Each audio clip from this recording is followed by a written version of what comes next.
Hello, I'm Matthew Aldridge here and I'm at the Future Robotics show in the University of Warwick, and we're showing here our new Dryden Delta robot, and this robot is based on our Dryden maintenance-free slide systems, all plastic and aluminium, maintenance-free running, and we use 3 of these systems mounted on a Delta frame, and this makes a very simple and low-cost Delta robot.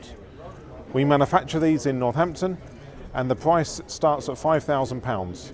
And we can also supply these with a control system and using the igus D1 controller, and you can buy it fully assembled or in kit form.